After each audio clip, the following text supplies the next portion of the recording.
उठल्या आणि झोपल्या. झोपल्या पण तिथे पोपटाचं अंड होतं आणि ते अंड उरलेलं होतं, त्याला चीर गेलेली होती आणि त्या पोपटातल्या त्या अंड्यामधला जीव तो कथा ऐकत होता. पार्वती माता झोपल्या पण त्या पक्षाला वाटलं, त्या जीवाला वाटलं की जर मी कथा ऐकलीच नाही, मी जर हुंकार द्यायचा, पार्वती माता झोपल्या पण हुंकार जर बंद झाला तर ही कथा मला ऐकायला मिळणार नाही. पार्वती माता झोपल्या आणि भगवंताची कथा सांगून झाली, शंकर भगवंताची. आणि भगवंत डोळे उघडून पाहत होते तर माताचे गाढ झोपलेल्या होत्या. मग शंकर भगवंताने विचार केला, मी कथा सांगत होतो आणि ही झोपली, मला हुंकार दिला कोणी याचा शोध केला पाहिजे. तिथे दोघ जण होते आणि त्या दोघांचं आपसात ठरलं होतं, तू एकदा हा म्हणायचं आणि मी एकदा हा म्हणायचं. तुम्ही याच्यापूर्वी कथा ऐकली असतील, त्याच्याबद्दल मला काही म्हणायचं नाही, पण मला ज्ञानवरांच्या कृपेने, माझ्या गुरूंच्या आशीर्वादाने आणि माझ्या आई वडिलांच्या पुण्याईने जेवढं अवगत करता आलं तेवढं तुमच्या पुढे मांडण्याचा प्रयत्न करते. मग तिथे मासा होता. काय होतं? मासा आणि एक पोपटाचं अंड होतं. भगवंतानी पाहिलं की आपल्याला हुंकार देत होतं कोण. मासा पाण्यात खडकाखाली गेला, त्या बेटाखाली गेला, परंतु अंड्याला जाता येते का? भगवंतानी पाहिलं त्या अंड्याकडे आणि क्रोधाने लाल झाले शंकर भगवान. मग त्या अंड्याचे 2 तुकडे झाले, त्याच्यामधून एक बारीक पिल्लू निघालं आणि शंकर भगवान क्रोधित होऊन आपला त्रिशूळ त्या पिलाच्या मागे सोडला. पळायला लागले ते पक्षी पुढे, त्रिशूळ मागे. हे राम हे राम हे राम हे राम म्हणत पळायला सुरुवात केली. सकाळची वेळ होती. व्यास महर्षी पत्नी राटिका ते सकाळी अंगण झाडत होत्या. अंगण झाडता झाडता त्यांना जांभळी आली आणि त्यांनी आ केलं आणि ते पिलू तसंच तोंडात गेलं. गेल्याच्या नंतर ते पोटात जाऊन राहिलं आणि मासा लपून बसला. मग तेच मच्छिंद्रनाथाच्या रूपाने आपल्या संप्रदायाला पोषक झालं. मच्छिंद्राने बोध गोरक्षशी केला, गोरक्ष मिळाला गहनी प्रते, गहनी प्रसादे निवृत्ती दाता. ज्ञानदेवांपासून माऊलींपासून ते आपल्यापर्यंत पोहोचलं. ते प्रत्यक्ष पहिल्यांदा मच्छिंद्रनाथापासून सुरुवात झाली, शेवट माऊलीपर्यंत आणि माऊलीने आपल्यापर्यंत. कारण पूर्वी हे जे ज्ञान होतं हे एका विशिष्ट समाजामध्ये गुपित होतं. आमचे गुरुजी सांगायचे की ज्या काळामध्ये जर आपण बाहेरून जरी ऐकलं श्लोक कथा, तर जे उच्च श्रेणीचे लोक होते, आमचे गुरुजी सांगायचे बरं का, ते कानामध्ये उकळतं तेल टाकायचे ज्याने ऐकलं त्याच्या. म्हणजे आपण अधिकार शून्य होतो, आपला मुळीच अधिकार नव्हता. पण हा अधिकार आपल्याला आपल्या संतांनी आणून दिलाय. प्रत्येकाच्या घरामध्ये ज्ञानेश्वरी, गाथा, भागवत, आता कोणालाही त्या गोष्टीचं बंधन नाही. सकळांची येथे अधिकार, सकळांची येथे आहे अधिकार.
पोहायचं असलं तर पूर्वी सांगडी असायच्या. जुन्या बायकांना हा शब्द नक्कीच माहीत असेल. सांगड बांधारे भक्तीची एक अभंग आहे नारायण नामाची. संसार सागर सागर भरवल्या जातो पूर, संस्कृती भोवरा भोवरा, आणि या भोवऱ्यात जर अडकलं तर हा भोवरा सोडत नाही. म्हणून सगळ्यांना अधिकार दिला, म्हणून सगळ्यांनी या अधिकाराचा फायदा करून घेतला पाहिजे. कारण जर आपल्याला एखादा अधिकार मिळाला आणि आपण त्या अधिकाराचा फायदाच घेतला नाही, तो अधिकार शून्य असतो.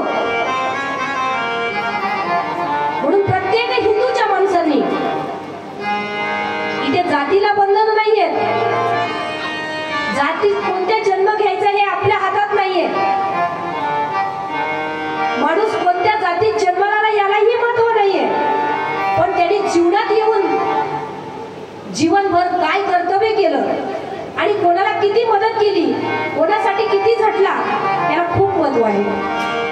इथे जातीला बंधन नाहीये. हट नट या रे शुद्ध होणी जा रे, दौंडी पिटी भावे चोखा मेळा. चोखा महाराज सांगतात कोणी या, सगळ्यांना दारं उघडी आहेत. अजूनही हिंदूच्या मंदिरामध्ये प्रवेश करण्यासाठी कोणालाही बंदी नाही, पण मशिदीमध्ये कोणताही हिंदू जाऊ शकत नाही. म्हणून आपला जो संप्रदाय आहे हा सगळ्यांसाठी गंगेसारखा आहे. मग नारद महर्षींनी दिलेला चतुश्लोकी भागवत आणि त्याच्यावर केलेला हा भागवत ग्रंथ, याच्यामध्ये 335 अध्याय आहेत, 18,000 श्लोक आहेत. ही एक गंगाच आहे. पण आता हे द्यायचं कोणाला म्हणता म्हणता त्या पोपटाच्या पिलानी आईसाहेबांच्या गर्भात प्रवेश केला. 12 वर्ष झाले तरी बाहेर येत नव्हते, वाट पाहत होते. मग व्यास महर्षी म्हणायला लागले, हे शुक शुक शुक. आता कोणाचं नाव माहित नसलं आपण त्याला शुक शुकच म्हणतो ना. नाव माहित नसेल तर एखादा समोर चालली व्यक्ती आपल्याला आवाज द्यायचा असेल, शुक शुक शुक करतो ना, शुक शुक बाहेर आहे, शुक शुक बाहेर आहे. त्या आतून बोलायला लागलं. त्यांनी सांगितलं बाहेर येणार नाही. आताच नुसतं अंड उलून बाहेर आलो तर माझ्या मागे त्रिशूळ लागला. मला भीती वाटते, मी या मायेला भीतो, आणि या मायेच्या चक्रापासून जर माझं कोणी रक्षण करत असेल तर त्याला घेऊन या, साक्षीदार म्हणून त्याला म्हणा सही कर, तेव्हा मी बाहेर येतो. तेव्हा व्यास महर्षींनी भगवंताची प्रार्थना केली आणि प्रत्यक्ष भगवंत तिथे आले. कुठे आले? व्यास महर्षीच्या जवळ आले आणि सांगितलं काय अडचण आहे, कशासाठी माझी प्रार्थना केली. व्यास महर्षी म्हटले 12 वर्ष झाले हा उदरामध्ये आहे. कारण जेवढा माणूस जास्त दिवस आईच्या पोटात राहतो ना तेवढा तो कार्यक्षम होतो म्हणे. वारकरी संप्रदायाला लाभलेले एक रत्न बंकट स्वामी ते आईच्या उदरामध्ये 11 महिने होते म्हणे. म्हणजे आळंदीतल्या चांगल्या महात्म्यांकडून ऐकलेलं तुम्हाला सांगते. स्वामी विवेकानंद आईच्या उदरात 24 महिने होते म्हणे आणि व्यास महर्षी 12 वर्ष होते. हा आपला पुरावा आहे. जेवढा मुलगा जास्त दिवस उदरात राहील तेवढा त्या जगामध्ये कार्यक्षम होतो आणि जगासाठी वरदान ठरतो. भगवंतांनी सांगितलं शुका बाहेर ये. त्यांनी सांगितलं बाहेर येतो, पण या जगाची माया अजिबात मला तिने स्पर्श सुद्धा केला नाही पाहिजे. भगवंत म्हटले ठीक आहे, मी आहे, तुला माया काहीच करणार नाही, पण तू बाहेर ये. शुक महाराज बाहेर आले आणि बाहेरचं जग पाहिलं आणि पळत सुटले. ब्राह्मणाचे पोरं एक खेळाचे भ्याले, नागड्याचं पळून गेले रे. पळायला सुरुवात केली पण व्यास महर्षीचं अंतःकरण दुखाने भरून आला आणि सांगितलं ए शुका थांब, शुका मी आलो थांब. अरे थांब शुका थांब. तरी ते कोणाकडेच पाहत नव्हते. पळायला सुरुवात केली आणि दऱ्यानी खोऱ्यानी जंगलांनी कुणीकडेही पळत होते, देहभान विसरून पळत होते. फक्त मला ज्याने बाहेर बोलवलं ना, मला त्याला शोधायचंय, मला त्याला भेटायचंय, मला या जगाच्या मायेत अजिबात अडकायचं नाही. मग व्यास महर्षींनी आपल्या शिष्यांना पाठवून त्यांना सावध केलं, श्लोक ऐकवले आणि व्यास महर्षींनी एक प्लॅन तयार करून त्यांना बोलवलं, त्यांच्याबरोबर बोलवलं त्यांच्या सोबत आणि हे भागवत महापुराण त्यांच्या स्वाधीनी केलं.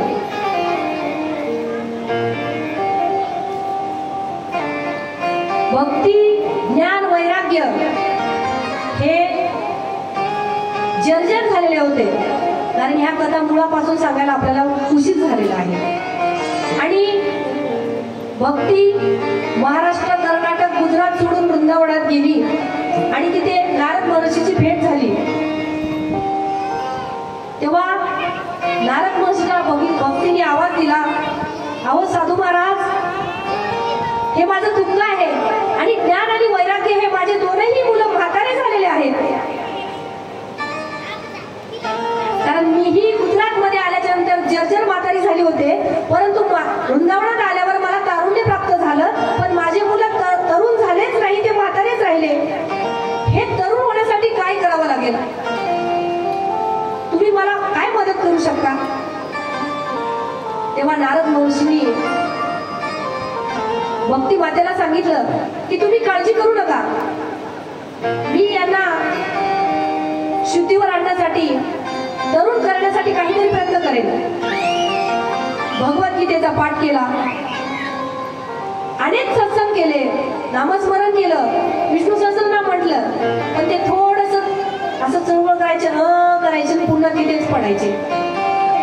काय करावं सुचत नव्हतं, कारण दुसऱ्याच्या दुःखाने जो दुःखी होतो ना, तोच माणूस खरा साधू असतो, खरा संत असतो. दुःखवी अनेकांचे दुःखे, सत्य बोले मुखे, दुःखवी अनेकांचे दुःखे, तुकोबारायांचा अभंग आहे. तेव्हा नारदांनी सांगितलं भक्ती मातेला, तुम्ही इथेच थांबा आणि मी पाहतो काय करायचे. नारद महर्षी सैरावैरा धावत पडू लागले, प्रत्येकाला विचारू लागले की वृंदावनामध्ये भक्ती ज्ञान वैराग्य पडलेले आहेत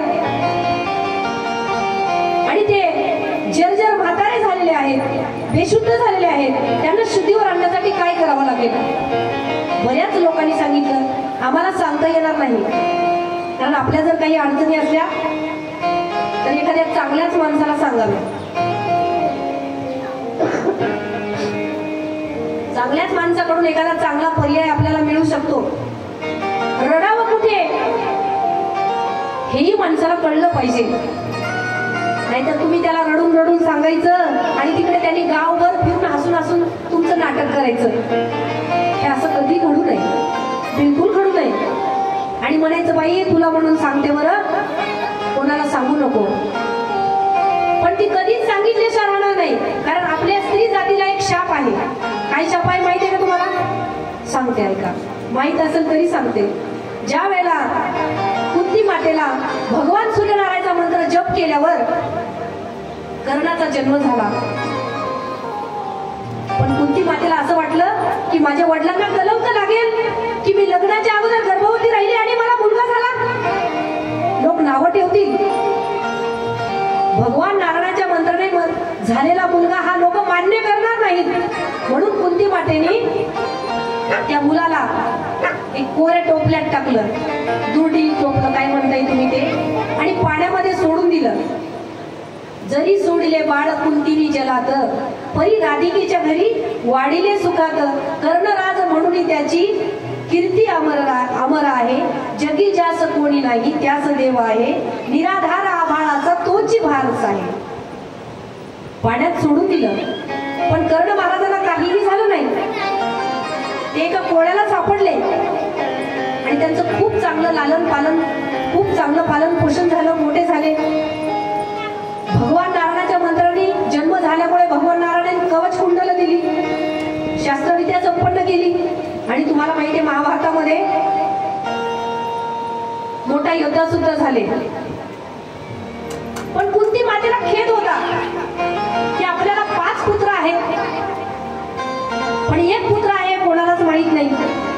ज्यावेळेला युद्धाची सुरुवात झाली त्यावेळेला पोरांना म्हणता येईल ना, बाबा रे कर्णाला मारू नका बरं, तो तुमचाच भाऊ आहे. हे सांगायची कुंतीची हिंमतच झाली नाही. आणि कुंती माता रोज रडायच्या.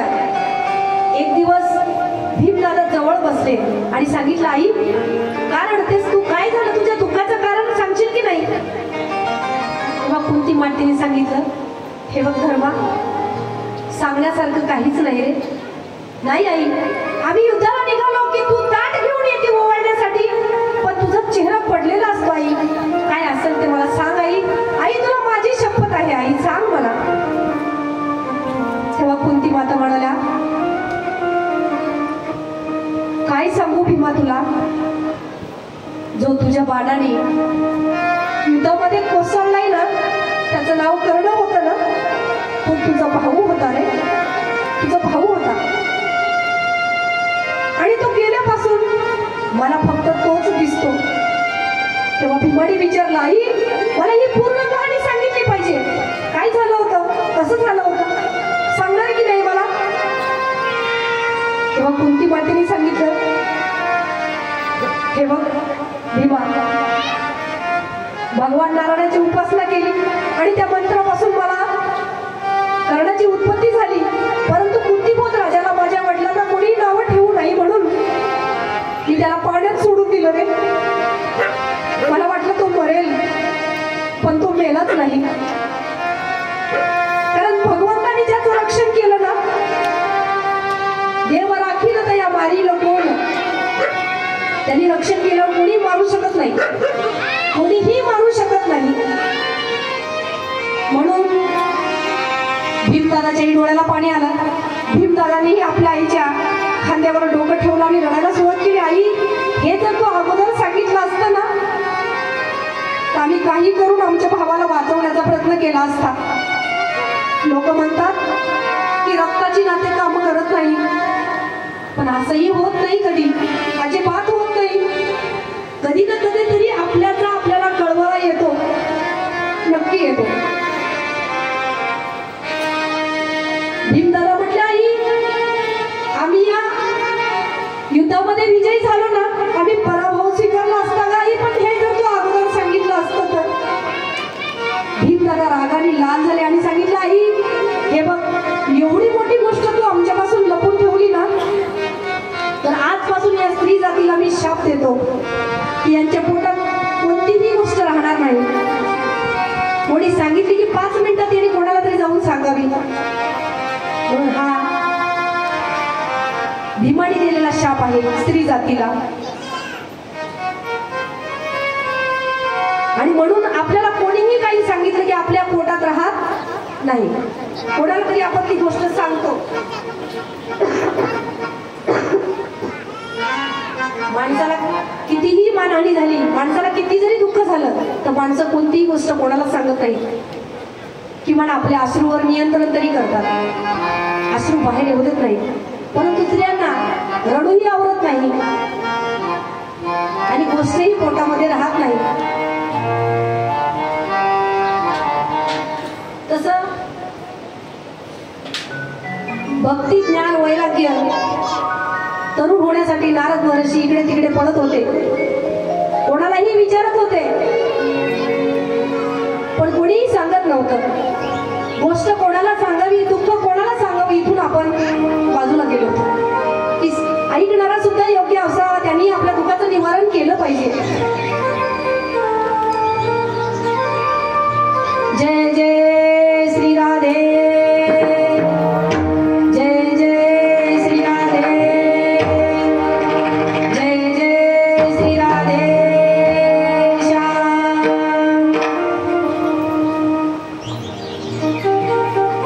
नारद महर्षीला 4 बालक दिसली, लहान लहान 4 बालक दिसली. सनत कुमार हे 4ही बालक पाहिल्याच्या नंतर ते रूपाने लहान होते, परंतु वयाने मोठे होते.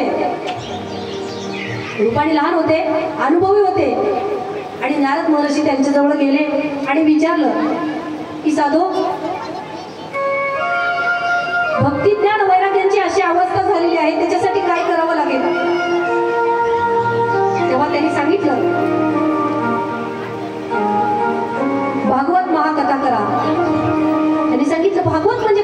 महाराजांनी विचारलं भागवत म्हणजे काय असते. तेव्हा सनत कुमाराने सांगितलं, तुम्ही ज्या चतुश्लोकी भागवत व्यासांना दिलं होतं त्याचं व्यासाने मोठा विस्तार केला, 18,000 श्लोक लिहिले आणि त्याच्यामध्ये या अंधारात किटपट पडलेल्या समाजाचा उद्धार व्हावा, जे अज्ञानाच्या अंधारात आहेत त्यांना ज्ञानाच्या प्रकाशाची ज्योत मिळावी आणि आपलं जीवन सफल व्हावं. प्रत्येकाच्या दुःखाला औषध फक्त त्या भागवत ग्रंथामध्ये आहे. मग त्यांनी विचारलं की हे भागवत करायचं कसं आणि कोणाकडे आहे, हे कोण सांगू शकेल. हे तरुण होतील कशाने, भागवत कोणाकडे आहे आणि कोण सांगू शकेल. जसं राजा परीक्षिती भागवताच्या कृपेने 7 दिवसात आपला उद्धार करून घेतला परीक्षिती महाराजांनी.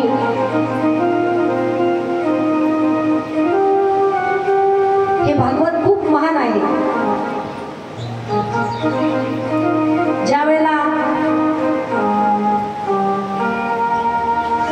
महाभारताचं युद्ध संपलं, युद्ध संपल्यावर भगवंतांना असं वाटलं की हस्तिनापुरामध्ये जावं आणि हस्तिनापुरामध्ये जाऊन आपण पांडवांच्या सोबत काही दिवस राहावं, कारण यांनी आतापर्यंत सगळे जीवनातले दिवस दुःखात घालवलेले आहेत, म्हणून काही दिवस त्यांच्याबरोबर आपण सुखाने राहावं. असं कोणाला वाटलं, देवाला वाटलं. कोणाला वाटलं, देवाला वाटलं की आपल्या भक्ताजवळ जाऊन काही दिवस आपण सुखाचे घालवावे. म्हणून भगवंत हस्तिनापुरात गेले. गेल्याच्या नंतर महाभारताचं युद्ध नेमकंच थांबलं होतं. या महाभारताच्या युद्धामध्ये 100 कोणीच वाचलं नाही आणि 5 कोणीच मेलं नाही, फक्त एकटा दुर्योधन होता. आणि त्याला खूप दुःख झालं की हे 5 एकही गेलं नाही आणि 100 101 फक्त एकटा मीच राहिलो, 100 गेले, ते मला वाचवता आले नाही. जीवाला खंत वाटली आणि अश्वत्थाम्याला सांगितलं, अश्वत्थाम्या तुला मी सेनापती बनवतो, पण हे पहा, माणूस जर माणसाच्या शब्दांनी भुलला ना, लक्षात ठेवा, माणूस माणसाच्या शब्दांना जर भुलला, कारण काही काही माणसं बोलून बोलून चक्रात अडकवण्याचा प्रयत्न करतात. आपण कोणाच्या चक्रात अडकायचं नाही. आपला फायदा जरी असेल आणि ती जर धोक्याची घंटा असेल तर वाजवायची नाही, अजिबात नाही. वाप मार्गाने अजिबात जायचं नाही. अश्वत्थाम्याला सांगितलं दुर्योधनाने, तुला सेनापती करतो, परंतु 5 पांडव मारून त्यांचे डोके मला आणून दे, मग त्याला मारून टाक. अश्वत्थाम्याने विचार न करता, अरे सेनाच नव्हती, सगळी सेना महाभारताच्या युद्धामध्ये संपली होती, रक्ताचे पाठ वाहिले, त्या कुरुक्षेत्रावरची माती एक कणही रक्ताने भिजल्याशिवाय राहिला नाही. हे अश्वत्थाम्याला माहित होतं, कळत होतं, पण याची जाणीव न ठेवता अश्वत्थामा शब्दांच्या जाळ्यात अडकला. दुर्योधनाने शब्दांनी फसवलं आणि फसवल्याच्या नंतर सांगितलं की पांडवांना मार, तेव्हा माझा जीव मी सुखाने सोडून देतो, तू सेनापती होशील. सेनापती होण्याच्या मोहाने त्या छावणीमध्ये पांडवाची 5 पुत्र झोपली होती आणि अश्वत्थाम्याने रात्री जाऊन त्या पांडवाच्या मुलांची डोकी कापली, मुंडके कापली, धड तिथेच ठेवली आणि मुंडके नेऊन दाखवली कोणाला, दुर्योधनाला, आणि सांगितलं, दुर्योधना आता तू सुखाने मर, कारण तोही रक्ताच्या धारुळ्यामध्ये होता, महायुद्ध करून आला होता, खूप अंगाला जखमा होत्या, तीळ ठेवावं एवढी जागा जखमाहीन नव्हती. सांगितलं आता मर, आता तू मेला तरी चालते, हे बघ. तेव्हा दुर्योधनाने पाहिलं आणि दुर्योधनी कळवळला. सांगितलं, अरे अश्वत्थाम्या, अरे पांडवाची मुलं आहेत रे, हे मारायला तुला सांगितलं नव्हतं, सुद्धा शिल्लक राहिलं नाही रे. हे जे तू केलं ना हे चुकीचं आहे, चुकीचं आहे. आणि ती बिचारी द्रौपदी हमसून धुमसून रडत होती. आपल्या समोर जर एखाद्या स्त्रीचे 5 बाळं मरत असतील, 5 पोरं मरत असतील, त्या स्त्रीची अवस्था काय असेल. रडायला सुरुवात केली तेव्हा भगवंत म्हणाले, द्रौपदी रडू नको ग, आतापर्यंत तुझ्या वाट्याला दुःखच होतं, पण सांग मी काय करू शकतो. माझी बहीण रडलेली अजिबात पसंत पडणार नाही, ती रडलीच नाही पाहिजे. तुझ्या डोळ्यात मी आता तरी अश्रू पाहू शकत नाही द्रौपदी, सांग काय करू तुझ्यासाठी. सांगितलं दादा काहीच करू नको रे, काहीच करू नको. मला कळते रे दादा की जेणेकरून माझे पोरं मरताना तू त्यांना वाचवूही शकला असता आणि आताही त्यांना तू जिवंत करू शकतो, परंतु त्यांचं ज्याच्यात कल्याण आहे ना, जे जे लिहिले संचिती ते न चुके कल्पांती, या न्यायाने तू वाचू शकलास ना दादा. पण तुला काहीतरी पुढचं माहीत असेल, कारण तू विश्वविधाता आहे दादा, तू देवच आहेस ना, तुला सगळ्यांचं नशीब माहीत असते दादा. म्हणून जाऊ दे. पुंडलिकावर हरी विठ्ठल, श्रीदेव तुकाराम, पंढरीनाथ महाराज जय. गोपाला गोपाला देवकी नंदन गोपाला.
द्रौपदीने सांगितलं दादा ते मेले आहेत ना, मरू दे.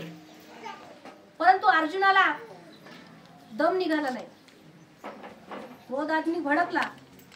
क्रोध अग्नी भडकून सांगितलं, द्रौपदी ज्यानी या बाळांचा शिरच्छेद केला असेल, ज्याने तुझे बाळ मारले असतील ना, त्याला तुझ्या समोर हजर करतो आणि तुझ्या समोरच त्याचं मुंडकं उडवतो. आणि अर्जुन प्रतिज्ञा करून निघून गेला. अश्वत्थामा पुढे पळतो, अर्जुन मागे पळतो, अश्वत्थामा पुढे पळतो. अर्जुनाने अश्वत्थाम्याला पकडलं, द्रौपदीच्या पायाजवळ आणलं आणि सांगितलं, द्रौपदी हा तुझा दोषी आहे, याने अपराध केलेला आहे, हा अपराधी आहे, सांग याला काय दंड करू, याचं शिर धडा वेगळं करू का.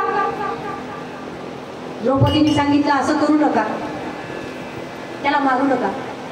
जर आपली 5 मुलं मारली आणि ती आई जर दुसऱ्याच्या मुलावर दया करत असेल, ती किती महान असेल. सांगितलं त्याला मारू नका. का अर्जुनाने विचारल्या का मारायचं नाही याला, हा तर अपराधी आहे, याच्या अपराधाचा दंड याला मिळाला पाहिजे. द्रौपदीने सांगितलं, हे पहा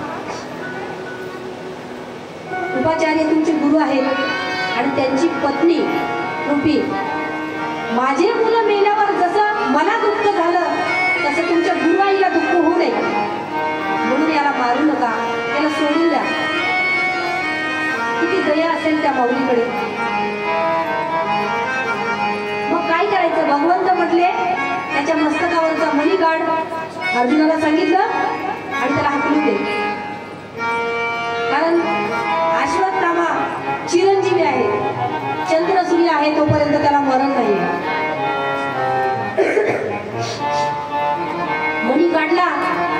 अर्जुनाने आणि हाकलून दिलं. हाकलून दिल्याच्या नंतर काही माणसांना आपण क्षमा करून सोडल्याच्या नंतर ते परत आपल्यासोबत काय बदला घेतील हे आपल्याला महाभारताने शिकवलंय, भागवताने शिकवलंय. सोडल्याच्या नंतर त्याला खूप राग आला आणि त्यांनी ब्रह्मास्त्र सोडलं उत्तरेच्या गर्भावर. जिथे पांडवाचा वंश वाढत होता ना, अभिमन्यू पोटात होता, परीक्षिती पोटात होता आणि ब्रह्मास्त्र सोडलं आणि त्या उत्तरेला मरण यातना व्हायला लागल्या. भगवंत कुरुक्षेत्रामध्येच होते. उत्तरा पळत गेली आणि भगवंताचे पाय धरले आणि सांगितलं, देवा मला वाचवा. मला काय होतं मला काहीच कळत नाही. माझ्या अंगामध्ये दहा होतो, मला मरण यातना होत आहे. देवा मला एक तर वाचवा, नाही तर मला मरण द्या. या दोन्हीतून एक काहीतरी करा. तेव्हा भगवंताने अंतर्ज्ञानाने पाहिलं तर या क्रूर अश्वत्थाम्याने उत्तरेच्या गर्भामध्ये ब्रह्मास्त्र सोडलं होतं. त्या लहान बाळाचे 100 तुकडे करायचे आणि पांडवाचा वंशच वाढू द्यायचा नाही. या क्रोधापोटी त्यांनी ते ब्रह्मास्त्र सोडून अश्वत्थामा निघून गेला. भगवंतांनी सांगितलं, हे बघ तुला मी सोडवू शकतो, तुला या संकटातून सोडवू शकतो, पण फुकट नाही, तू मला काहीतरी दे. उत्तरेने सांगितलं, देवा माझ्याकडे काय आहे तुम्हाला देण्यासारखं? अहो तुम्ही विश्वविधाता आहात, या जगाचं पालन पोषण करते तुम्ही आहात, माझ्याकडे काही नाही देवा. आहे तुझ्याकडे आहे आणि तुझ्या अनुमतीशिवाय मी तुला वाचवू शकत नाही. देशील? उत्तरेने सांगितलं, देवा तुम्ही जे मागाल ते मी तुम्हाला देणार. मग भगवंताने मागितलं, काय मागितलं माहित आहे? तुझं मातृत्व मला दे, तू माझी आई हो, कारण तुझ्या आज्ञेशिवाय तुझ्या गर्भात मला जाता येणार नाही. तू माझी आई हो. दिलं म्हटले भगवंता. दिलं नाही, पाणी सोड पाणी, संकल्प कर. कुंतीने संकल्प केला की मी माझं मातृत्व भगवंताला दिलं आणि भगवंत सूक्ष्म रूपाने गर्भात जाऊन त्या परीक्षितीला त्या ब्रह्मास्त्रापासून सुरक्षित ठेवण्यासाठी आपलं सुदर्शन तिथे ठेवलं. या सुदर्शनाने परीक्षिताचं रक्षण केलं आणि सुरक्षित परीक्षित या भूतलावर या मृत्यू लोकामध्ये जन्माला आला. परीक्षितीचा जन्म झाल्याच्या नंतर सगळं कुरुक्षेत्र आनंदाने भरून गेलं की पांडवाचा वंश उत्पन्न झालाय आणि आता चांगलंच राज्य चालणार आहे. या आशेने लोकांनी घरोघरी आनंद उत्सव साजरा केला आणि भगवान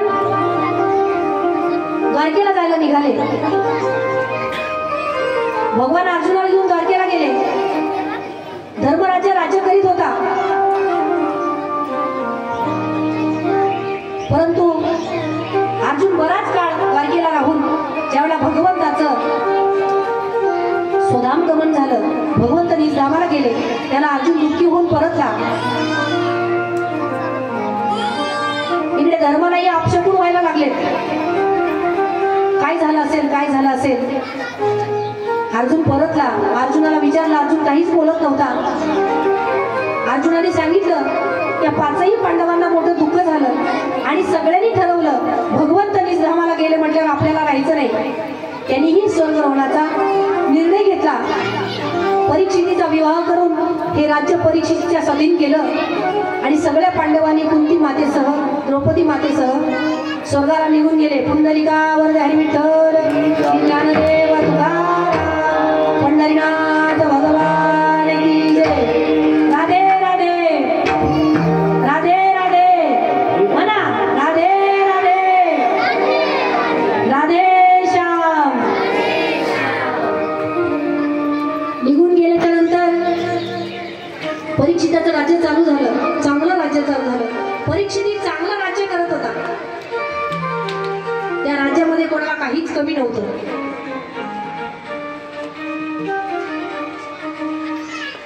आनंदाने सगळी जनता नांदू लागली. परीक्षितीच्या आधिपत्याखाली दुष्काळ मिटले, लोकांचे दुःख मिटले आणि सगळे लोक आनंदाने वागू लागले. एक दिवस परीक्षिती बाहेर जात असताना पाहिले, त्या वेळेला असं दिसलं की एक बैल एका पायावर आहे आणि त्याला एक काळा खिन्न पुरुष मारत आहे. हे दृश्य पाहिल्याच्या नंतर परीक्षिती राजाने विचारलं की तो कोण आहेस आणि माझ्या राज्यात येऊन असा हलकल्लोळ का करतोस, कशामुळे असा वागतोस? त्यांनी सांगितलं माझं नाव कली आहे, माझ्या राज्यात तुला राहता येणार नाही, इथून निघून जा. त्यांनी सांगितलं तेव्हा राजा आता मी जाणार कुठे?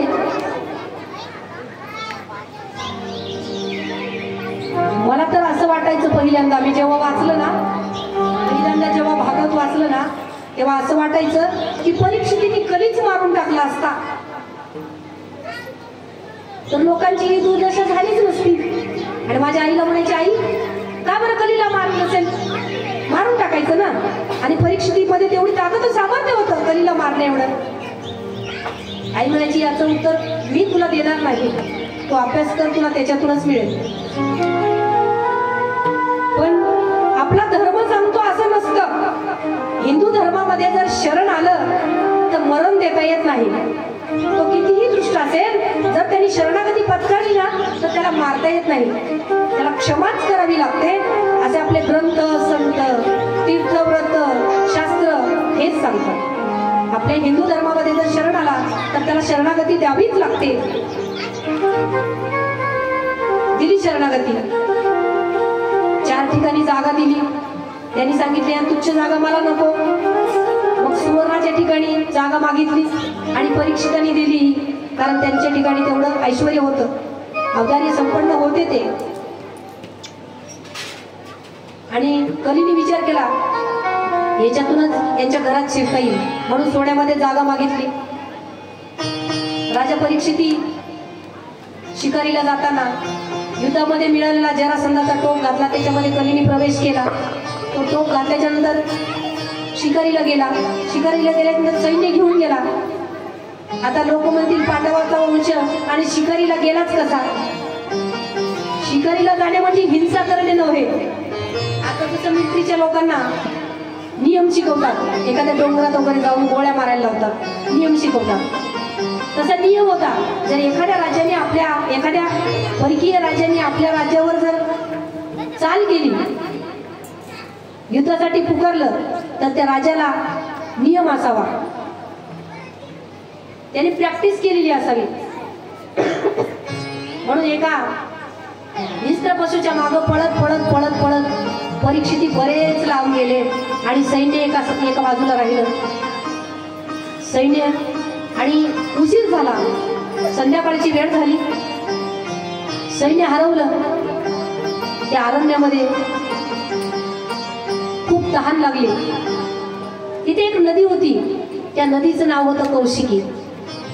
त्या नदीत पाणी पण होतं आणि राजा पिऊ शकत होता. हा गूढ प्रश्न आहे. एका माणसाने मला विचारलं, त्यांनी ऋषीच्या आश्रमात जाऊन पाणी मागितलं, त्यांना काय पाणी नव्हतं का नदीमध्ये? आणि पहिले लोक तर वाहतच पाणी प्यायचे ना, नदीतलं पाणी प्यायचे. पण हे भागवत असं सांगतं की जर राजाने वाहतं पाणी पिलं तर त्या राज्यामध्ये दुष्काळ पडतो. हे परीक्षितीला माहित होतं, म्हणून परीक्षितीने ते वाहतं पाणी पिलं नाही. तहान सांभाळून आश्रमात गेले, पाणी मागितलं. ऋषीने हाक ऐकली नाही, ऋषी समाधीस्थ होते. त्या टोपातून कली कार्य करायला सांगत होता, सोन्याचा टोप घातलेला. हजारो मुंग्या लागलेला मेलेला साप उचलून ऋषीच्या गळ्यात टाकला. सन्मान झाला नाही याचा क्रोध आला आणि राजा तिथून निघून गेला. परंतु मुलगा बाहेरून आल्यानंतर मुलांनी पाहिलं की आपल्या बापाचा अपमान असा कोणी केला असेल, का केला असेल? आणि शाप दिला. ज्याने कोणी हे कृत्य केले असेल ना, शृंगी ऋषीने शाप दिला, ज्याने कोणी हे कृत्य केलं असेल त्याला 7 दिवसात तक्षक नावाचा साप येऊन दंश करेल आणि तो 7 दिवसात मरेल. आणि रडायला सुरुवात केली. त्या रडण्याच्या आवाजाने ऋषीची समाधी भंग झाली. समाधीचं उत्थान झालं आणि ऋषीने विचारलं, बाबा काय रडतो, काय झालं? त्यांनी सांगितलं, बाबा हे पहा, तुमची अशी विटंबना कोणी केली ना ती मला सहन झाली नाही. मी शाप दिलाय. ऋषीने डोळे मिटले, पाहिलं, अरे हा तर आपला राजा आहे, हा तर आपला पालन पोषण करणार आहे आणि या राजामुळे आपण या अरण्यामध्ये सुखात राहतो, यज्ञ करू शकतो, साधना करू शकतो. अरे तो राजा आहे, चुकला असेल, पण आपण त्याला शाप दिला ना हे तू चुकीचं केलं. आता शाप तर मागं घेता येणार नाही, पण काय करायचे? सांगितलं, जा त्याला जाऊन सांग की 7 दिवस मरणार आहे, 7 दिवसात म्हणून.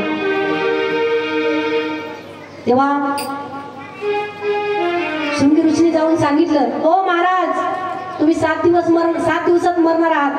म्हणजे आपण सगळे 7 दिवसातच, शनिवार पासून सोमवार पर्यंत आपल्यासाठी दुसरा दिवस ठरलेला दिवस तेच आहे.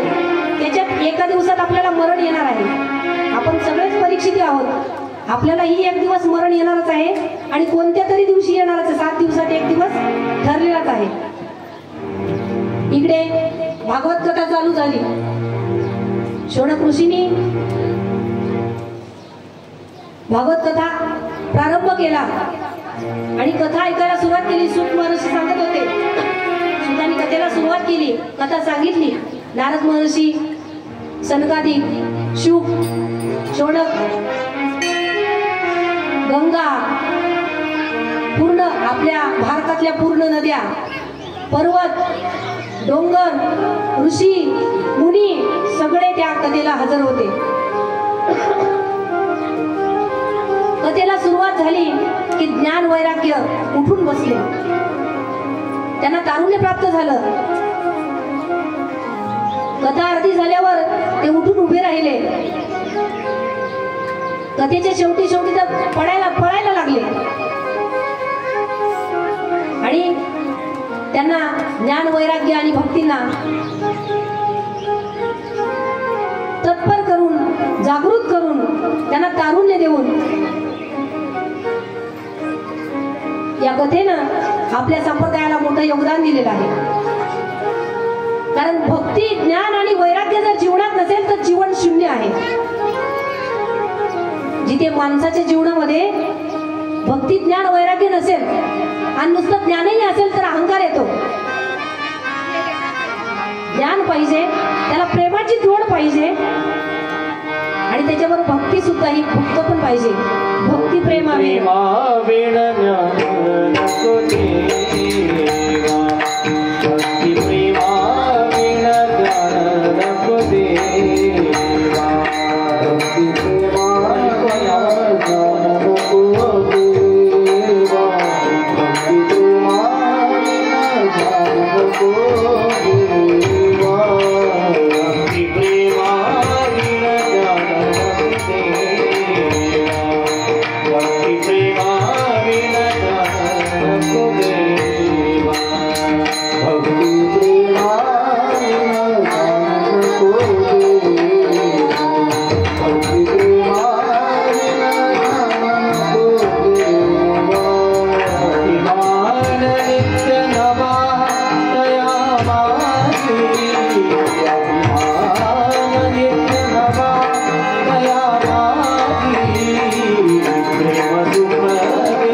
माणसामध्ये भक्ती ज्ञान वैराग्य नसेल तर माणसाचं जीवन सफल होत नाही. त्याचबरोबर जीवनामध्ये आपल्या घरात जर कृष्ण रांगत नसेल तरीही माणसाला अजिबात समाधान राहत नाही. असा भागवत कथेमध्ये एक आत्मदेव नावाचा ब्राह्मण धनधान्याने परिपूर्ण होता. सगळं काही होतं. बायकोही सुंदर होती पण जरा कुरापती करणारी होती. रिकामी कामं जास्त करायची. तिचं वर्णन भागवतामध्ये तर अति सुंदर केलेलं आहे. खूप सुंदर होती, दिसायला सुंदर होती परंतु विचार सुंदर नव्हते. माणूस तनाने सुंदर नसला तरी चालेल पण मनाने सुंदर असावा, विचाराने सुंदर असावा, जीवनाचं कल्याण करण्यासाठी सुंदर असावा. तशी धुंदुली नावाची आत्मदेवाची पत्नी सुंदर होती परंतु नवऱ्याचं काहीच ऐकत नसे. नवऱ्याचं अजिबात काही ऐकत नसे. नवऱ्याने आंबा म्हटलं की तिने चिंच म्हटलंच पाहिजे. तिने चिंच म्हटलंच पाहिजे. मग तिने सांगत एखादा नवरा जर समजदार असेल ना, बरं बाई चिंच तर चिंच, पण एखादा म्हटलं नाही आंबा, ती म्हटली चिंच, आंबा चिंच, मग घरात कल्लोळाला सुरुवात होते, भांडणं होतात. जर बायको रागावली असेल तर नवऱ्याने समजून घ्यावं आणि कधी नवरा रागावला असेल तर बायकोने समजून घ्यावं. ही रीत आहे संसाराची. आपली चूक जर असेल तर आपण नक्कीच माघार घ्यायला हरकत नाही. आपण जर माघार घेतली तर आपण काही लहान होत नाही. जर आपलं जीवन आपला संसार जर सुखात चालावा असं वाटत असेल ना तर अपराध झाल्यावर क्षमा मागायला अजिबात लाज वाटू नये.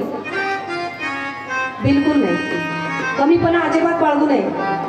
हात जोडून माफी मागावी आपली चूक झाली असेल तर. परंतु ती तशी नव्हती. ती म्हणायची माझंच खरं आहे, माझंच खरं आहे. आणि तिला असंही वाटायचं नाही की मला बाळ व्हावं. तिला वाटायचं जर माझ्या पोटात बाळ राहिलं, गर्भ राहिला, चोर आले मारलं, सगळे गावातले लोक पळून जातील. म्हणजे असं माझ्या पदार्थ नाही, भागवतामध्ये वर्णन आहे. मला पळता येणार नाही किंवा माझ्या पोटामध्ये गर्भ राहिला तर मला कमी खावं लागेल, मला पोटभर खाता येणार नाही. नको बाई, काही करायचं नाही, बाळ असंच बरं आहे, खायला प्यायला भेटते, उद्या लग्न झाल्यावर सुद्धा कसे मिळतात काय माहीत. पण असा विचार या जगामध्ये कोणीतरी करत नाही, कोणीही करत नाही अजिबात. आज तरी कोणी करणार नाही. जर एखाद्याला मुलगा नसेल ना तर तो मनापासून दुःखी असतो. आणि प्रत्येक गावात असा एक तरी माणूस असतो की त्याला मुलबाळ नसतं. ज्याला मुलबाळ नसेल ना तो मनापासून दुःखी असतो आणि तो कितीतरी देवाला नवस करतो की देवा मला दे रे, कुणासाठी दे, माझा वंश वाढवण्यासाठी दे.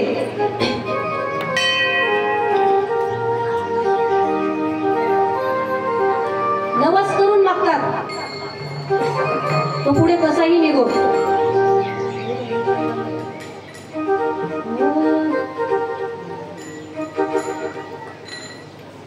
पूजा घाली ना तुझ सत्य नारायणा, पूजा घाली ना तुझ सत्य नारायणा. देवा हलू दे रे माझ्या घरी खाळना, देवा हलू दे रे माझ्या घरी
ज्या काळामध्ये आपल्या घरामध्ये बाळ नाही त्या काळामध्ये माणसं कितीतरी नवस करतात. देवीला जा, देवाला जा, खंडोबाला जा, वसोबाला जा, ज्योतिबाला जा.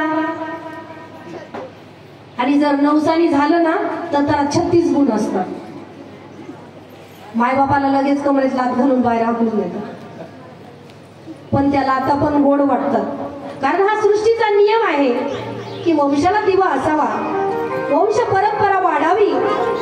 तो कितीही वाईट असला ना तर आई वडिलांना मुलगा गोडच असतो. किती वाईट गुण असतील तर आई वडील झाकण्याचा प्रयत्न करतात, पण तो मुलगा मोठा झाल्यावर समजून घेत नाही. प्रत्येक मुलाने आपल्या आई वडिलांना समजून घेतलं पाहिजे. आपणही म्हातारं होणार आहोत, आपणही त्या पायरीवरूनच आपल्याला वर जायचंय. पायरी ओलांडून जाता येणार नाही. आणि जे पायरी ओलांडून गेले मग अपघातात मेलेले, धक्का लागून मेलेले, विहिरीत पडून मेलेले, जळून मेलेले, ते पायरी ओलांडून जाऊ शकतात. परंतु जीवन जगून जर पायऱ्या ओलांडत जायचं असेल तर वृद्धपणाच्या पायरीवरच बसून आपल्याला आपला अंत करावा लागतो. म्हणून काही काही माणसांना म्हाताऱ्या माणसांविषयी खूप घृणा वाटते. अरे आपणही म्हातारे होणार आहोत. हा सृष्टीचा नियम आहे. जो माणूस काल पाळण्यात खेळत होता त्याला स्मशानात लोळावंच लागणार आहे. जो पाळण्यात खेळे तो स्मशानात लोळे. कारण ज्या दिवशी तो जन्माला आला त्या दिवशी त्याचं मरण ठरलेच आहे. म्हणून प्रत्येकाने एकमेकांना समजून घेत चला. आपल्या आई वडिलांना समजून घेत चला. आपल्या आई वडिलांनी एवढी माया या जगात आपल्यावर कोणीच करणार नाही. आपल्या हजारो गुण पोटात घालण्याची ताकद ज्या आईमध्ये आहे, ज्या वडिलांमध्ये आहे, त्यांना समजून घ्या. तसा आत्मदेव ब्राह्मण खूप दुःखी होऊन आत्महत्या करण्यासाठी गेला की आपल्याला मूल होत नाही आणि लोक वाजोटे म्हणतात.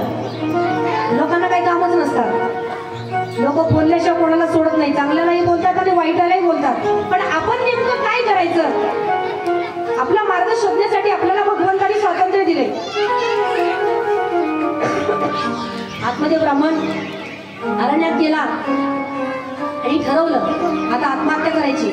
आपल्याला जिवंत राहायचं नाही. का? फक्त मूल होत नाही म्हणून. एवढ्यात तिथे एक साधू महाराज आले. साधू महाराजांनी पाहिलं आणि साधू महाराजांनी त्याला खूप विचारलं, काय बाबा काय करतोस? त्यांनी सांगितलं जीव देतो. का जीव देतो? त्यांनी सांगितलं महाराज मला मूल बाळ नाहीये आणि मी दुःखी आहे. माझ्याकडे सगळं आहे, धन धान्य संपत्ती, शेती बाडी गाडी बैल जोडी सगळं आहे, पण माझ्याकडे माझ्या घरात राहणारा कृष्ण नाहीये. मला बाळ पाहिजे. महाराज म्हटले थांब सांगतो तुला.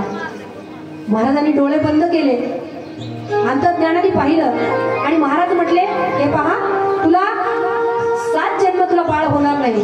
त्यांनी सांगितलं आता तर मला कसंच जगायचं नाही, मी मरणारच आहे. मला बाळ द्या नाही तर मी तुमच्या नावाने आत्महत्या करणार आहे. हे पाप तुम्हाला लागणार आहे. साधूंनी विचार केला, त्याला नसतं बोललो तर बरं झालं असतं. आणि सांगितलं बाबा मुलांमध्ये एवढं काही नसते रे. तू संन्यास धारण कर, भगवंताचं ध्यान कर आणि भगवंताची प्राप्ती करून घे. त्यांनी सांगितलं ते तुम्ही करा, मी नाही करणार. मला मुलगा पाहिजे. आणि तुम्ही साधू आहात. साधू हे जगाच्या कल्याणासाठी असतात आणि जे जगाचं कल्याण करणार नाही त्याला साधू कोण म्हणेल? संतांच्या विभूती जगाच्या कल्याणा या न्यायाने तुम्ही माझं दुःख दूर केलं पाहिजे. साधूने विचार केला, आपल्या लेकरांनी जर हट्ट केला तर आपण पुरवतोच. त्याचे साधू संत हे जगाचे मायबापच असतात आणि जगाचं दुःख दूर करण्यासाठीच त्यांनी आपलं जीवन व्यतीत केलेलं असते, वाहून दिलेलं असते. तेव्हा त्यांनी सांगितलं ठीक आहे. आपल्या झोळीमध्ये हात घातला आणि एक फळ बाहेर काढलं. त्या आत्मदेवाने सांगितलं की माझ्या बायकोला तर मूल नाही, पण मी एक गाय पाळली आहे. गाय, त्या गायीलाही वासरू होत नाही. मी झाड लावलं त्या झाडालाही फळ येत नाही आणि मी बाहेरून जी फळं आणली ना तीही माझ्या घरात टिकत नाही, सडून जातात. सांगा माझं काय पाप आहे आणि या पापापासून मला वंचित करा, दूर करा. या पाप माझं पाप जळून गेलं पाहिजे.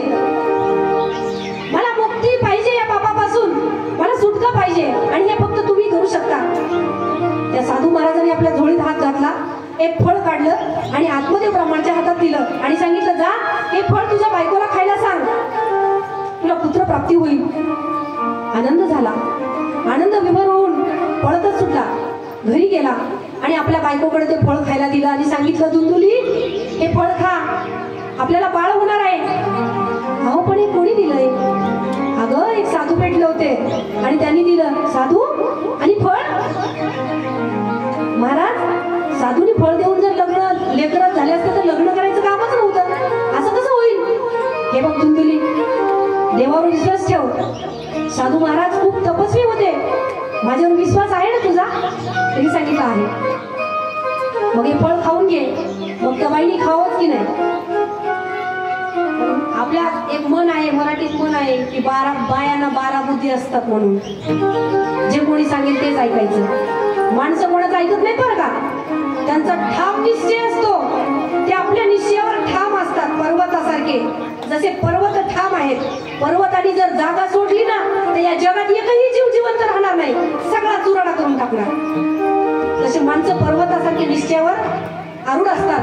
ते अजिबात आपला निश्चय ढळत नाही आणि थोड्या थोड्या गोष्टीला शोध सुद्धा करत नाही. दुःख गिळावं ते घरातल्या माणसाने गिळावं. बायकांना देवानी या दुःखांच्या भावना अधीन केलाय, त्यांना दम निघत नाही. तसा तो आपल्या निश्चयावर दृढ होता आणि त्यांनी सांगितलं, माझ्यावर तुझा विश्वास नाही का? आहे स्वामी. त्यांनी ते फळ देईपर्यंत त्या बाबांनी तिथेच थांबाव की नाही? दिलं तिच्या हातात फळ, उधळला, बाहेर गेला कर्म करायला. ब्राह्मणाचे कर्म काढले असतात ते करायला. आनंदाने विभोर झाला, परंतु भान राहिलं नाही. त्याला माहित होतं आपली पत्नी कशी आहे. पत्नीवर विश्वास ठेवावा, ठेवू नये असं मी म्हणत नाही. ती प्रत्येकाची अर्ध्यांगिनी आहे आणि तिचाही तेवढाच अधिकार आहे, पण पत्नी पण त्या योग्यतेची असावी, तिचा तेवढा विश्वास माणसाला असावा. आणि पतीवरही विश्वास ठेवू नये असं मला म्हणायचं नाही, पण पती पण त्या योग्यतेचा असावा. नाही तर सकाळी घरून जावा आणि संध्याकाळी लेझीम खेळतच घरी यावा. राधे राधे राधे राधे म्हणा, राधे राधे राधे श्याम. जय जय श्री राधे, जय जय श्री राधे, जय जय श्री राधे श्याम. विश्वास नक्की ठेवावा. विश्वास ठेवल्याशिवाय संसार चालत नाही आणि संसार विश्वासाशिवाय नाही आणि विश्वास संसाराशिवाय नाही. माणसं जवळ आल्याशिवाय एकमेकांवर विश्वास कधी कसा ठेवू शकते? आणि त्या बाईनी ते फळ घरात देवाजवळ ठेवलं. या बाईच्या घरी जा, त्या बाईच्या घरी जा, त्या बाईच्या घरी जा. अहो गंगूबाई, अहो शांताबाई, अहो कांताबाई, अहो रेणुकाबाई, बघा बघा एक साधू भेटला, त्याने आमच्या यांना फळ दिलं. आणि एक शांताबाईला हुशार होती, इथली नाही बरं का. ती म्हटली, बाई कशाला खातील, तुला गोमाची करून घेऊन जायचं तिकडे. म्हणजे भागवतामध्ये माझ्या पत्रातलं काही सांगत नाही. हे बघ, साधू दिवसभर गोमाशी करतो आणि संध्याकाळी स्त्री करतो. या बिचारीने विश्वास ठेवला, घरी आली, ते फळ घेतलं आणि गाईच्या पुढे टाकून दिलं. त्या गाईने खाल्लं, त्या गाईला खाऊ घातलं ते फळ. तेवढ्यात नशिबाने तिची बहीण पाहुणे आली. त्या गोष्टी तुम्हाला माहीतच आहे. तिच्या सांगण्याप्रमाणे मी चिंध्या पोटाला बांधल्या, गर्भवतीचं नाटक केलं. 9 महिने नव्हती, त्या काळामध्ये तिची बहीणही गर्भवती होती. तिने सांगितलं, मला बाळ झालं की मी तुला देऊन टाकेल. आणि ठरल्याप्रमाणे ते सगळं घडलं. 9 महिने 9 दिवसांनी ही पण माहेरी गेली, ती पण माहेरी गेली. बहीण प्रस्तुत झाली, तिने पोटावरच्या चिंध्या सोडून टाकल्या आणि आत्मदेवाला निरोप दिला की तुम्हाला मुलगा झालाय. आत्मदेवाला खूप आनंद झाला आणि घरी त्या गाईलाही मुलगा झाला. ते फळ खाल्ल्यामुळे मुलगा झाला, पण त्या मुलाचे कान गाईसारखे झाले, पूर्ण शरीर माणसासारखं. फळ मुलगा व्हायला दिलं होतं का वासूर व्हायला दिलं होतं? मुलगा व्हायला दिलं होतं. मग मुलगाच झाला, पण गाईच्या पोटातून जन्म घेतल्यामुळे त्याला एक तरी अवयव आईचा मिळाला, म्हणजे कान गाईसारखे होते. मग आत्मदेव मुलगा झाला म्हणून दान करायला सुरुवात केली. खूप दान केलं लोकांना, ब्राह्मणांना, गोर गरिबांना. आपल्याला मुलगा झाला, आपल्या वंशाला दिवा झाला. ती घरी आली, नामकरण सोहळा केला. तिने सांगितलं माझ्या मुलाचं नाव मीच ठेवणार. त्याचं नाव ठेवलं धुंदुकारी. मग गाईच्या वासराचं नाव ठेवलं आत्मदेवाने. गोकर्ण नाव ठेवलं. गाईसारखे कान आहेत म्हणून गोकर्ण नाव ठेवलं. पण ठरल्याप्रमाणे माणूस जशा संस्कारात वाढतो, जशा घरात वाढतो, जशा गर्भात वाढतो, तसाच तो बनतो. कारण तिच्या बहिणीचा नवरा खूप नास्तिक होता. दारू प्यायचा, जुगार खेळायचा, मांस खायचा, चोऱ्या करायचा, काही पण करायचा. आणि त्या संस्कारात तिच्या पोटात वाढलेला तो गर्भ आत्मदेवाच्या घरी आला. धुंदुकारी मोठा झाला, त्यांनी तोच धंदा केला. वडिलांना मारलं, आईला मारलं. आईने आत्महत्या केली. वडील गोकर्णाच्या सांगण्यावरून अरण्यात निघून गेले आणि तो अंधाधुंद वागू लागला. बघा, संस्कारहीन जर मुलं असले ना तर संसाराची हीच फजिती होते. आता जर लोकांना म्हटलं, काही बायकांना, माणसांना सांगितलं की तुमचा मुलगा चांगल्या कुठल्या तरी एखाद्या गुरुकुलात ठेवा, महाराज शिकवतात म्हणे, आणि त्याला चांगले संस्कार लावा, आळंदीला ठेवा, पंढरीला ठेवा, तुमच्या गावाजवळ एखादं गुरुकुल असेल तिथे ठेवा. लोक म्हणतात नाही हो महाराज, तो लहान आहे, आम्हाला त्याच्याशिवाय करमत नाही, त्याचं कसं होईल. त्याचं कसं होईल म्हणता म्हणता आपलं कसं होईल हे विसरून जातात. संस्कारहीन झाल्यावर मुलं आपल्या आईवडिलांना मारतात, अनाथ आश्रमात सोडतात, जेवायला देत नाहीत, पण कुठेतरी लांब नेऊन सोडतात. या न्यायाने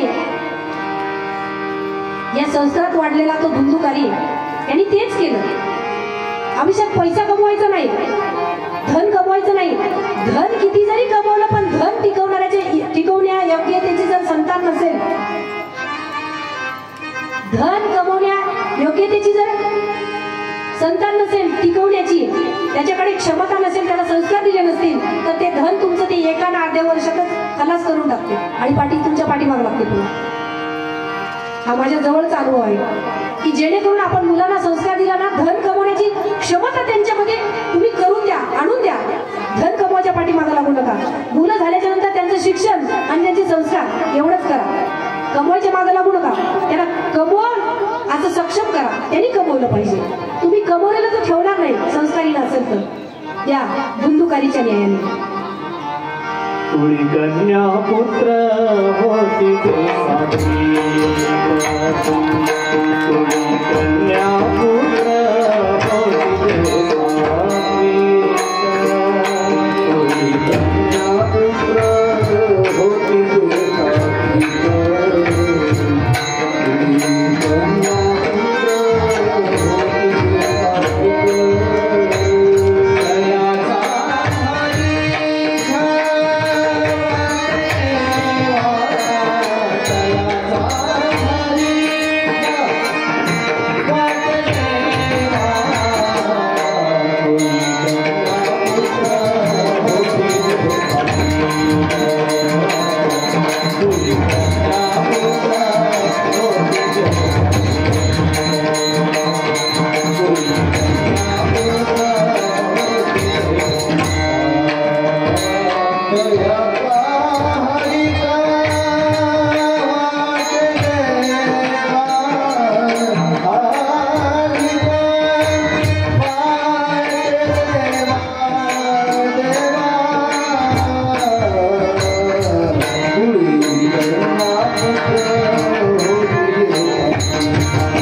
त्याला कष्ट सहन करण्याची ताकद द्या.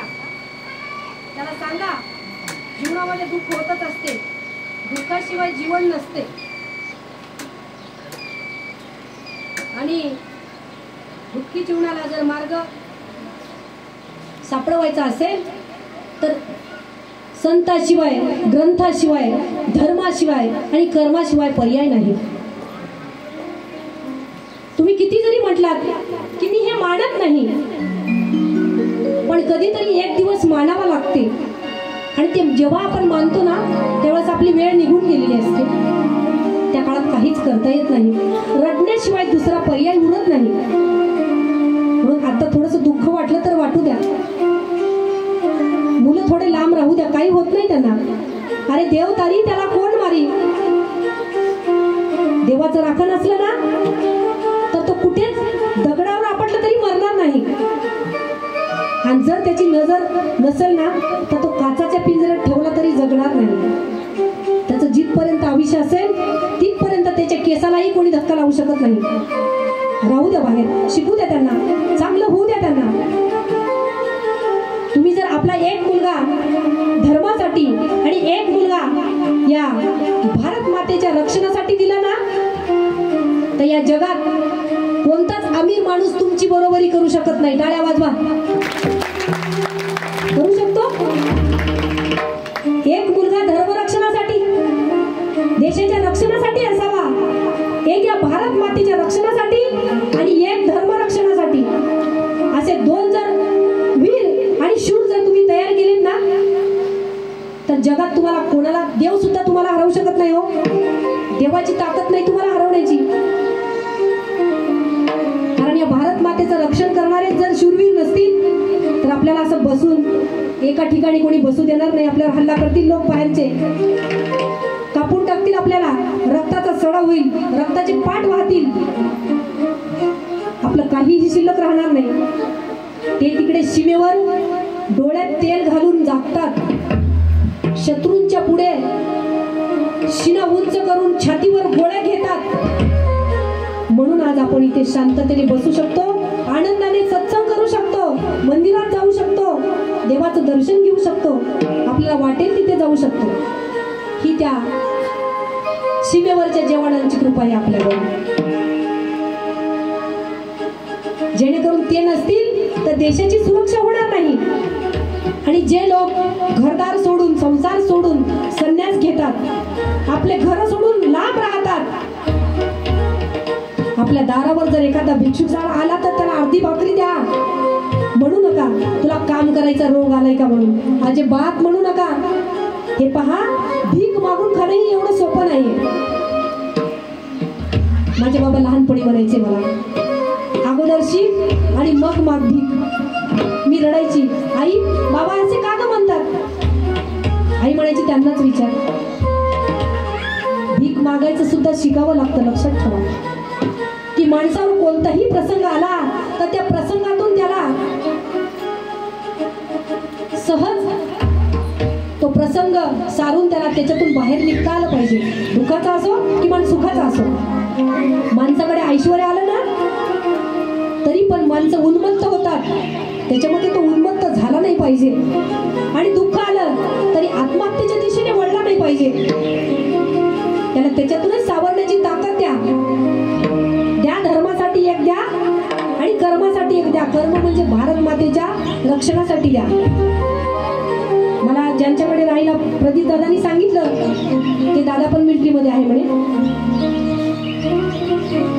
गर्वाची, अभिमानाची गोष्ट आहे की घरामध्ये संप्रदाय आहे, घरामध्ये वारकऱ्यांची सेवा आहे. आणि त्यांनी सांगितलं बाई एकच आहे पण आम्ही सरकारला देऊन टाकला. म्हटलं वाईट वाटलं मला. एकच आहे पण सरकारला दिलंय. म्हटलं सरकारला नाही, आपलं रक्षण करता येते तिथे. पण छातीवर गोळ्या घेण्याची ताकद फक्त आपल्या जवानामध्येच आहे. बरेच लोक म्हणतात भारतावर आक्रमण झालं तर काय होईल. आता तरी सध्या भारतावर आक्रमण करण्याची ताकद, याच्यात आक्रमण करण्याची ताकद एकाही देशावर नाही. का? आपला देश सक्षम आहे. ग्रंथांनी, संतांनी, धर्मांनी दानानी तीर्थानी व्रतानी हे संस्कार कोणत्याही देशात दिले जात नाहीत. हे ऐश्वर्य कुठेही मिळत नाही. म्हणून धुंदुकारी सारखा आपला संसार होऊ नये असं जर वाटत असेल तर प्रत्येकाने लहानपणापासूनच आपल्या पोटात गर्भ राहिला तेव्हापासून त्याला संस्कार द्यायला सुरुवात करा. टीव्ही पाहू नका, ज्ञानेश्वरीचे पारायण करा, भगवद्गीता ऐका, वाचता येत नसेल तर ऐका. आता मोबाईल तुमच्या हातात आहे, तुम्ही काही पण ऐकू शकता, कुठेही जाण्याची गरज नाही. तुम्हाला जर ऐश्वर्य संपन्न पिढी तयार करायची असेल पुढची तर तुमच्या हातात आहे, यांच्या नाही, यांच्या अजिबात हातात नाही, तुमच्या हातात आहे, माय मौल्यांच्या हातात आहे. कारण गर्भात तुम्ही सांभाळताय, त्याला संस्कार कसे द्यायचे ते तुमच्या हातात आहे.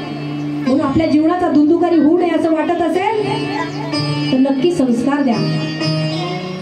चांगल्या मार्गाने मुलांना शिकवायला पाठवा. जसं आमचा प्रदीप दादा आहे, हे आपले प्रदीप महाराज जसे, कारण त्याच्या आई वडिलांना असं वाटलं असेल लहानपणी लहान आहे जाऊ नये, परंतु तिकडे जाण्यासाठी सुद्धा पुण्य लागते. पुण्याशिवाय तिकडे जाता येत नाही. मग ते पुण्य ओढणं आणि खेचणं तुमच्या हातात आहे. त्याचा लगाम देवाने तुमच्या हातामध्ये दिलाय. तुम्ही करू शकता ते. तुम्ही ती भिंत उभी करू शकता. धर्माची भिंत उभी करणं तुमच्या हातात आहे आणि पाणी मारणं यांच्या हातात आहे. भिंती किती जरी मजबूत असल्या आणि पाणीच मारलं तर चिरा पडतात. म्हणून दोघांनीही हे करायचं, संस्कार द्यायचे आणि मुलं चांगले करायचे. या न्यायाने त्या धुंदुकारीला वाईट व्यसन लागून त्यांनी 5 वेशा आणून ठेवल्या आणि त्या वेशाने त्याला मारून टाकलं. घरामध्ये मारलं त्याला आणि मारून त्याला गाडून टाकलं घरात आणि त्या बाया निघून गेल्या. मग गोकर्ण तीर्थयात्रा करून घरी आला. घरी आल्याच्यानंतर वाड्याला कुलूप लावलेलं होतं. त्या घरात कोणी राहिलाच नसेल तर कसं असेल ते घर. अंगणात झोपला. आगळ्या वेगळ्या किंकाळ्या ऐकू येत होत्या. कोण आहे, कोण आहे, कोण आहे. घाबरला नाही, कारण दीक्षा घेतली होती. धर्माचं ज्ञान होतं, ग्रंथाचं ज्ञान होतं, संतांच्या ऐकणीत होता आणि देवाच्या आश्रित होता. त्याने विचारलं कोण आहेस तो. वेगळे वेगळे रूप बदलून का माझ्या पुढे येतो, का नाचतो, का किंकाळ्या फोडतो. त्यांनी सांगितलं मी भूत आहे. तर काही माणसं म्हणतात भूतच नाही. कोणाचा विश्वास असेल नसेल माहित नाही, पण आमचा आहे. आमचे माऊली सांगतात पळे भूत बाधा भेने देते. माऊली सांगतात म्हणल्यावर आम्ही विश्वास ठेवणार, कारण विश्वास आमचा आमच्या ज्ञानोबाऱ्यांवर आहे. तुम्ही अंधश्रद्धा म्हणा नाही तर काही पण म्हणा, पण आमचा आमच्या देवावर, संतावर आणि ग्रंथावर जीव घेतला तरी आम्ही विश्वास आमच्या देवावरचा सोडणार नाही. विचारलं काय झालं तुला. सांगितलेला सगळा वृत्तांत घडलेला सगळा वृत्तांत सांगितला आणि सांगितलं मला मारून टाकलं रे, मला घरात काढून टाकलं दादा आणि मी भूत झालो. त्यांनी सांगितलं मी तर तुला गैला श्राद्ध केले तुझं. त्यांनी सांगितलं श्राद्ध करून मी मुक्त होणार नाही, कारण मी पापच नाही, मी महापाप केलेला आहे, महापापी आहे. मला मुक्त करण्यासाठी काहीतरी कर. आपल्या कमंडलमधलं पाणी घेतलं, शिंपडलं आणि सांगितलं तू जा, मी तुला मुक्त होण्याचा एखादा पर्याय शोधेल, काही हरकत नाही, तू तुझ्या स्थानावर जाऊन राहा. दुसऱ्या दिवशी गोकर्ण उठला. याला त्याला विचारत होता की काय करू, माझा भाऊ भूत झालाय, प्रेत योनीला गेलाय, त्याला मुक्त होण्यासाठी काय करू. सूर्याला थांबून ज्याची विचारण्याची ताकद आहे ना, तो किती तपसाधना करत असेल. सूर्याला विचारलं. सूर्याने सांगितलं जर तुझ्या भावाला या प्रेत योनीतून मुक्त करायचं असेल ना तर भागवत यज्ञ कर. आणि हा भागवत यज्ञ वेळाच्या अभावाने आपण उद्या पाहणार आहोत. सगळ्यांनी दुपारपर्यंत कामं उरकायचे आणि आज जरी काही माता माऊल्यांना येता आलं नाही तरी उद्या मात्र सगळ्यांनी नक्की यायचे, नक्की सगळ्यांनी यायचे. एक भजन होईल आणि आरती होईल. राधे कृष्णा कृष्णा कृष्णा राधे राधे राधे श्याम श्याम श्याम राधे राधे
आजच्या महापंथीचे यजमान त्यांनी जोडीने पुढे आरतीसाठी या. आरतीचे जे पूजेचं ताट घेऊन समोर या. आजच्या यजमानच्या हस्ते आरती होईल.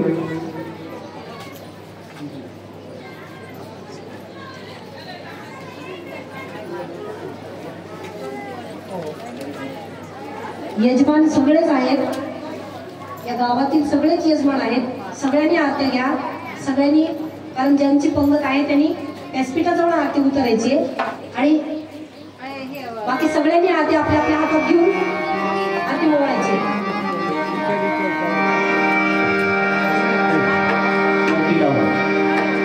आवाज देतो.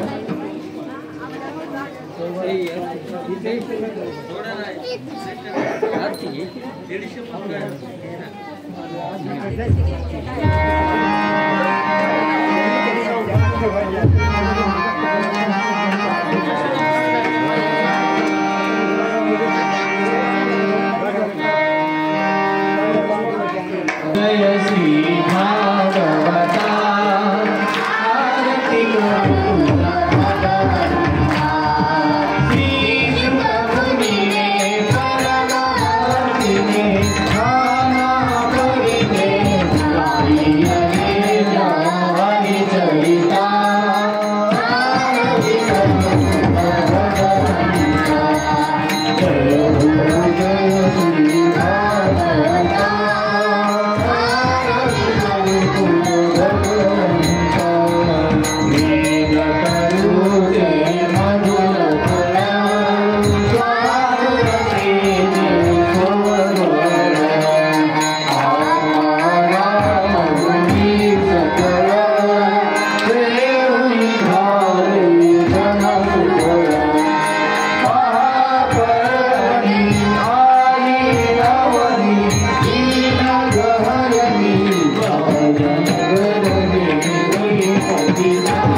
Jai